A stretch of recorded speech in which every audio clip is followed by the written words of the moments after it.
1 Timóteo, capítulo 6. Todos os servos que estão debaixo do jugo estimem a seus senhores por dignos de toda a honra, para que o nome de Deus e a doutrina não sejam blasfemados. E os que têm senhores crentes, não os desprezem por serem irmãos, antes os sirvam melhor, porque eles, que participam do benefício, são crentes e amados. Isto ensina e exorta. Se alguém ensina alguma outra doutrina, e se não conforma com as sãs palavras de nosso Senhor Jesus Cristo, e com a doutrina que é segundo a piedade, é soberbo e nada sabe, mas delira acerca de questões e contendas de palavras, das quais nascem invejas, porfias, blasfêmias, ruins suspeitas, contendas de homens corruptos de entendimento e privados da verdade, cuidando que a piedade seja causa de ganho. Aparta-te dos tais. Mas é grande ganho a piedade com contentamento, porque nada trouxemos para este mundo, e manifesto é que nada podemos levar dele. Tendo, porém, sustento e com que nos cobrirmos, estejamos com isso contentes. Mas os que querem ser ricos caem em tentação e em laço, e em muitas concupiscências loucas e nocivas, que submergem os homens na perdição e ruína. Porque o amor ao dinheiro é a raiz de toda espécie de males, e nessa cobiça alguns se desviaram da fé, e se traspassaram a si mesmos com muitas dores.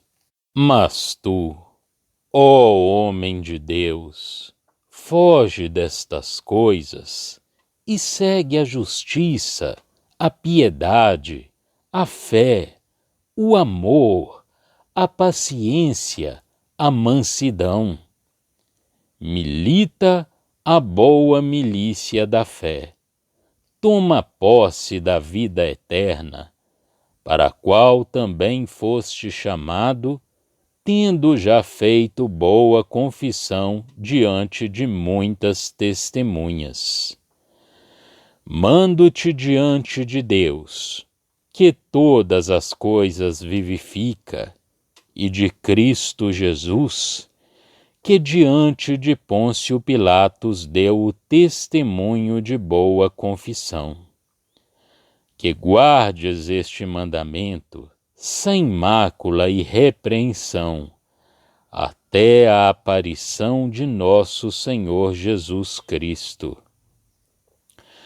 a qual a seu tempo mostrará o bem-aventurado e único poderoso Senhor, Rei dos reis e Senhor dos senhores, aquele que tem, ele só, a imortalidade e habita na luz inacessível, a quem nenhum dos homens viu, nem pode ver, ao qual seja honra e poder sempiterno.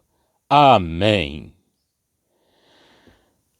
Manda aos ricos deste mundo que não sejam altivos, nem ponham a esperança na incerteza das riquezas, mas em Deus, que abundantemente nos dá todas as coisas para delas gozarmos.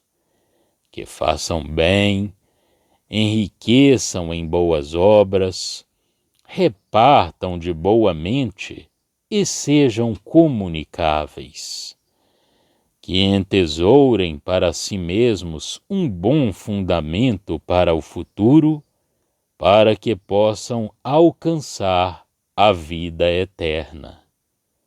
Ó Timóteo, guarda o depósito que te foi confiado, tendo horror aos clamores vãos e profanos e às oposições da falsamente chamada ciência, a qual, professando alguns, se desviaram da fé. A graça seja contigo. Amém. 1 Timóteo, capítulo 6. Em seguida, o apóstolo aborda detalhes relativos aos servos, ou seja, os escravos. Estes deviam respeitar os seus senhores, a fim de que a doutrina do Senhor não fosse blasfemada. Quando os senhores eram crentes, havia naturalmente entre eles alguma familiaridade, porque eram um em Cristo, e, portanto, porque a carne é astuciosa, havia o perigo de que os escravos não tratarem os seus amos com o respeito que lhes era devido. O apóstolo previne os fiéis contra esse abuso do amor cristão, da intimidade e da confiança que deve existir entre irmãos. Pelo contrário, a fé dos amos era, para os escravos, mais um motivo para prestarem dupla honra aos amos, tratando-os com mais afeição e com o mesmo respeito. O apóstolo teve de mostrar firmeza acerca deste último ponto. Qualquer outro ensinamento, toda recusa de escutar as santas palavras da doutrina cristã, as palavras de Jesus e a doutrina que é segundo a piedade prática, vinha, diz ele, da carne, do orgulho do homem naqueles que queriam se aproveitar da piedade para fazerem dela uma fonte de receita. Timóteo devia apartar-se de tais pessoas. A piedade é, na verdade, um ganho, se estivermos contentes com o que temos. E o cristão, que não pertence a este mundo, se tiver a roupa para vestir e o alimento que precisa, deve contentar-se com isso. Nada trouxe para este mundo, e certamente nada levará daqui. Sendo o amor do dinheiro a raiz de toda sorte de males, alguns, seduzidos por essa cobiça, tinham-se afastado da fé cristã e tinham-se atormentado a si próprios com muitas dores. O desejo de enriquecer é o caminho da tentação e das armadilhas, das loucas e nocivas cobiças. Timóteo, como homem de Deus, devia fugir dessas coisas. É este o pensamento que aqui domina. Timóteo estava no mundo da parte de Deus. Representava Deus na obra, na parte da obra que lhe tinha sido confiada. Devia, pois, prosseguir algo diferente das riquezas terrestres. O caráter de um homem de Deus, a justiça, a piedade, a fé, a paciência, a doçura do espírito, eis o que, no homem, representava Deus no mundo e o glorificava. Aliás, o combate estava na sua frente. Timóteo devia combater o bom combate da fé. Se representamos a Deus neste mundo, devemos combater. porque o inimigo está no mundo. Era necessária também a energia da fé para tomar posse da vida eterna no meio de tantas seduções e dificuldades provenientes das coisas que se veem.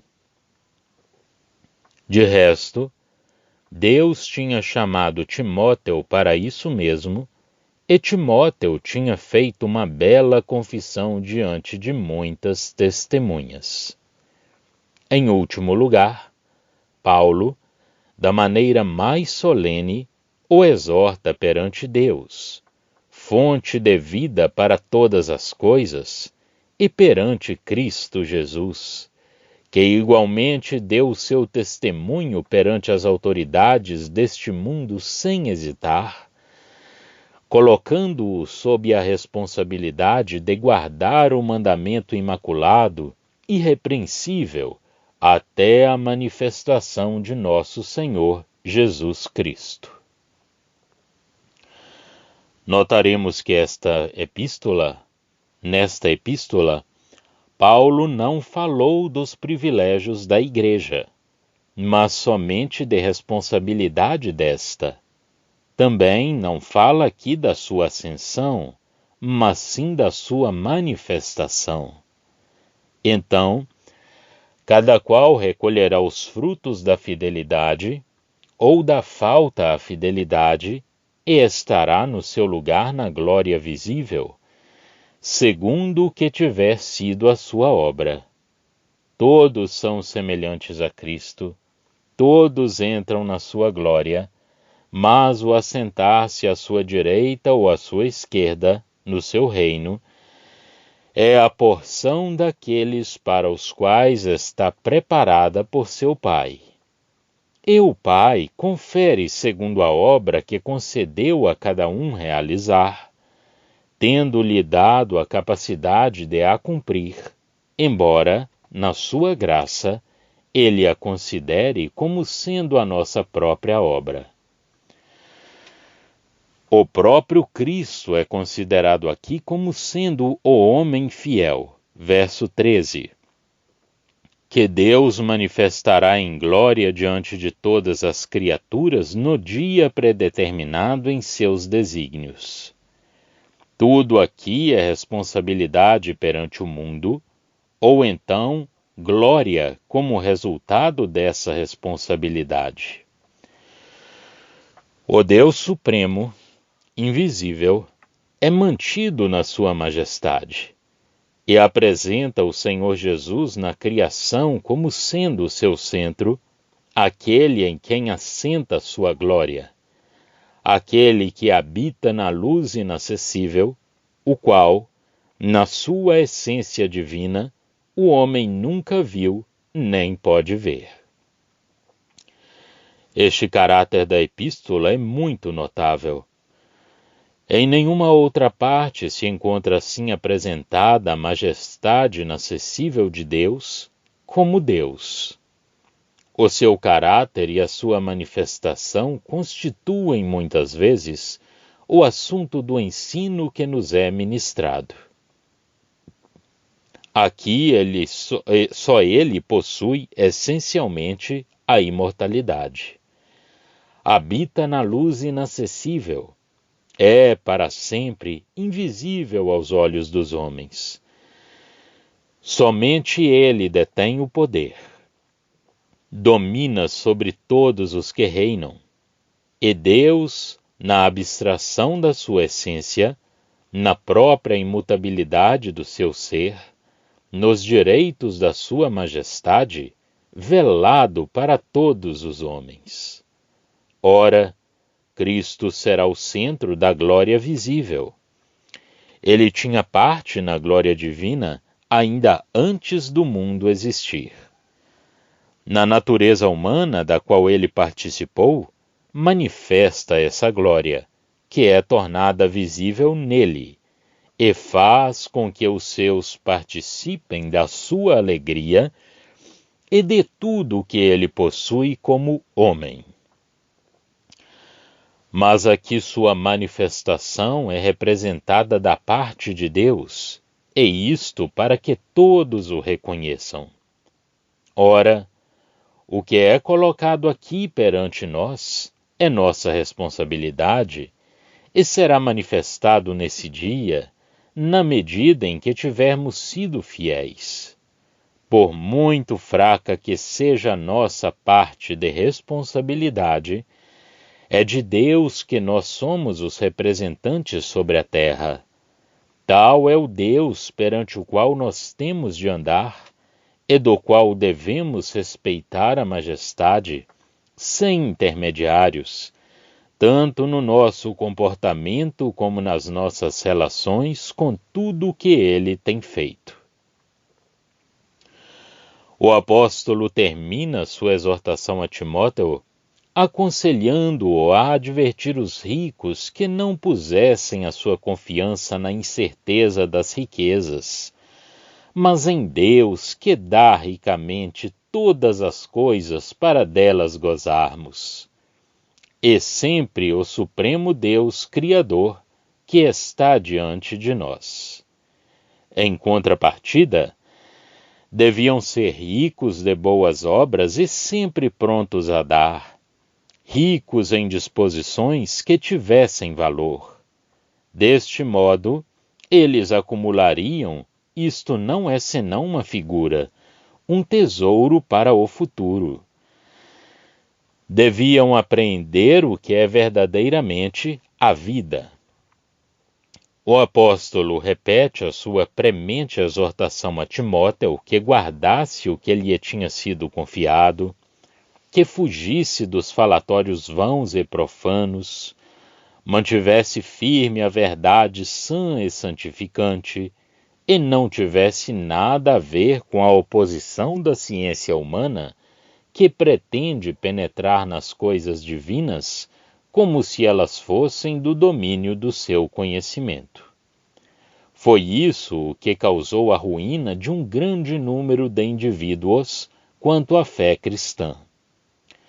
Não duvido de que, dada a maneira como o apóstolo coloca Deus aqui perante nós, tenha em vista as loucas imaginações a que os homens se entregavam sob a influência do inimigo. Por isso ele fala em relação à majestade do seu ser, como único Deus, em quem reside toda a plenitude, e à sobriedade da moralidade prática, que mantém o coração sob a influência dessa verdade, longe das falsas e vãs especulações a que o orgulho do homem se deixa levar. Pela majestade do único Deus, o apóstolo mantém as almas na sobriedade prática em que habita a paz. Em breve, o véu será levantado pela aparição de Jesus, que o Deus Todo-Poderoso manifestará ao mundo. Nota: em Apocalipse 19, ele é o Rei dos Reis e Senhor dos Senhores. Aqui é o próprio Rei que assim o manifesta. De igual, em Daniel 7, o Filho do Homem é levado ao Ancião de Dias, mas, no mesmo capítulo, o Ancião de Dias vem. Isso compreende-se facilmente se nos lembrarmos de que eu e o Pai somos um. João 10, 30. Fim dos estudos na Epístola de 1 Timóteo. Já estão disponíveis para leitura os comentários do Novo Testamento e do Antigo Testamento de João Nelson Darby. Estão nos formatos de livro, e-book, também aplicativo para o celular Android. Visite o nosso site www.palavrasdoevangelho.com.